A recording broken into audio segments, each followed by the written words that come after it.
All right. It's Kevin Garcia, a.k.a. the Puerto Rican KKG. This is Fight Hype, and once again, we are honored and thankful to have Mr. Jim Lampley himself, Hall of Famer. Appreciate your time, Jim. Thank you, Kevin.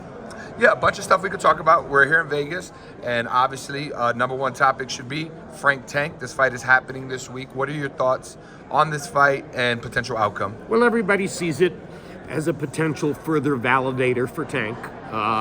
He was clearly the star attraction. Interesting fighter in terms of his style because he is a tactical, accurate, selective power puncher. You don't see that many of them compared to the number of guys who rain fire on their opponents to try to knock them out. Tank is interested in setting up the one or two big shots at low risk, which will change the fight in his behalf, and he's been very, very good at doing that. Let's see if he can do it again against a qualified opponent in Frank Martin. Do you think Tank wins this fight? I think he's the logical favorite in any fight he enters until such time as he fights another superstar talent, somebody like Shakur Stevenson. I certainly make him the favorite against Frank Martin, and yeah, I think he wins, but Martin says that he had a sparring session with Tank in which he discovered some things that will work. We'll find out. Yes, we will. Another big fight on this card, of course, David Benavidez versus Gvozdyk. Gvozdyk. I always mess up the pronunciation. Oleksandr Gvozdyk. I knew you would have it down, Pat. Gvozdyk. Gvozdyk, okay. Yeah, the G is silent. Okay, Gvozdyk. What are your thoughts on this fight?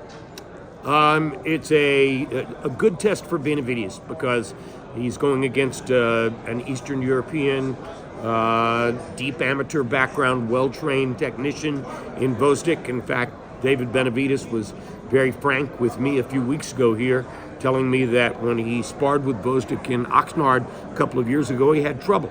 He wasn't able to get over on him in the way that he thought that he could. It had to do with Gvozdyk's jab, which is long, and his power punching capability. I think Benavidez is a phenomenon with tremendous punching power and skill and desire and devotion and intelligence and all the things that it takes to become a great fighter. He may be on the path to becoming a great fighter, and we're going to find out, I think, a lot about that in this fight against Oleksandr Gvozdyk. Are you leaning with David for the win? Oh, yeah. I at this moment, I haven't seen the fighter at 168 or 175 whom I would favor to beat David Benavidez in this environment. Makes sense. There you go. A lot of other things happening, but I want to ask you this. So there's rumors. I mean, nothing concrete, nothing on paper, as far as I know. But there's news circulating that Turkey Al-Sheikh, His Excellency, is looking to buy up all the promotions, or the marquee promotions, Queensberry, Matchroom, PBC even, a Golden Boy, and create a super league. First of all, what are your thoughts on that? And the second question along with it is, do you think that could work in boxing? He's not the first, and he won't be the last. We can go back to the days of Tex Rickard and others of his ilk to find other promoters who saw a vision through which they could take over full control of the sport, consolidate everything, make the right matchups, not have to worry about all the give and take, et cetera, et cetera.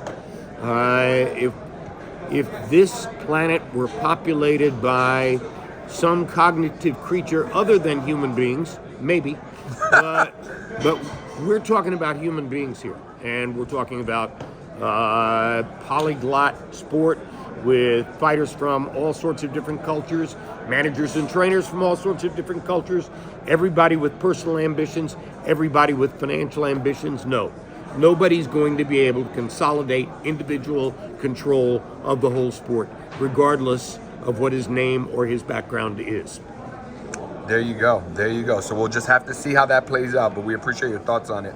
Ryan Garcia, last time we spoke, obviously, PED usage was a hot topic, and we've seen what's come of that. They found him guilty, and he tested positive both in his A and B samples, but he's also had further issues. He just got arrested. What are your thoughts on Ryan's current state of his personal affairs and this recent arrest? Troubled. He seems to have difficulties relative to correlating his self-esteem with his position as a fighter and as a human being. And I think I don't know him personally well enough to be offering anything in the way of legitimate advice, but I hope that he does have people in his life and in his corner who can look him straight in the eye and tell him the truth about what appears to be going on in his life, get him to listen to them and to make good decisions going forward. He's a talented fighter. He's probably a talented fighter without the kinds of enhancements that Vada says it found in his sample. I don't think Vada lies. I think they tell the truth. There you go.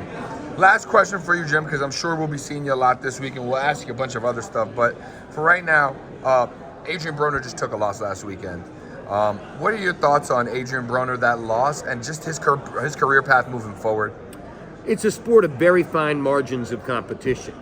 You can go out and fight 6-8 fights at your peak and decide that you are the best in the world, and then take 3 weeks off from training, have a couple of drinks, have a couple of big meals with your buddies, and you're nowhere close to what you were before.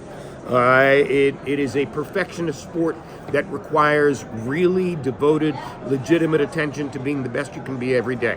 When you look at the personalities who have become the top fighter in the sport, people like, say, Canelo Alvarez, Terrence Crawford, now Benavidez, they're very self-contained. They're not looking for attention. They're looking to succeed.